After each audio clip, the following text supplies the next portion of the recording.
Rosalie, ano yung susunod na hakbang kung matutukoy na sufficient in substance yung dalawang reklamong impeachment laban kay VP Duterte?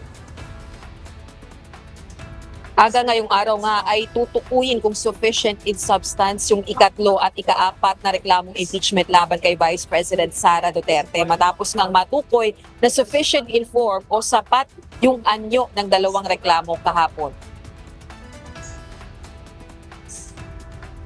Ibig sabihin sa pagtukoy kung sapat ang nilalaman o sufficient in substance, dapat credible yung mga aligasyon sa impeachment complaints at pasok sa impeachable offense na nakasaad sa saligang batas. Kung matutukoy na sufficient in substance ang dalawang reklamo, bibigyan ng kopya ng resolusyon at verified complaints ang respondent o si VP Duterte at may 10 araw ito para sagutin ang complainants. Magre-reply naman dito ang complainants sa loob ng 3 araw.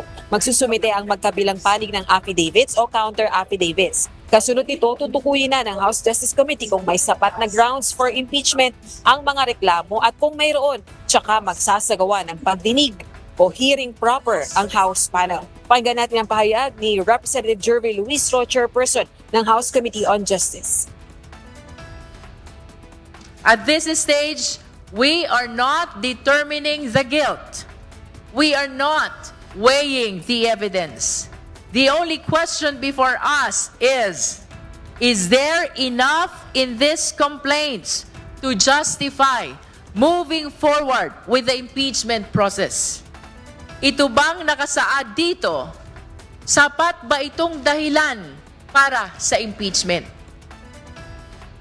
Samantala, unang nagpresenta ng mga aligasyon sa third impeachment complaint ang endorser na si Mamayang Liberal Party List Representative Leila De Lima. Sa isang tinatalakay yung mga batayan ng reklamo ng third impeachment complaint.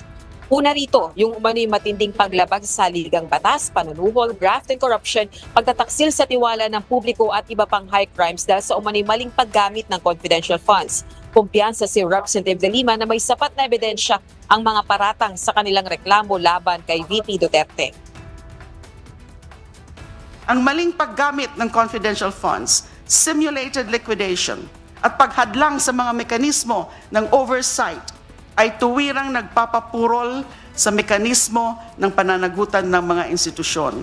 If admitted as true, such conduct erodes confidence in high office and disrupts the faithful execution of the laws, which makes the VP unworthy to remain in office, that rises to the level of other high crimes. Aga-anim yung grounds for impeachment na nakasaad sa ikatlong reklamo na inendorso ni Representative De Lima at sa kasalukuyan ay nasa ikalawang ground pa lang na pagtalakay ang House Justice Committee. Balik sa iyo, Aga. Maraming salamat, Rosalie Cool.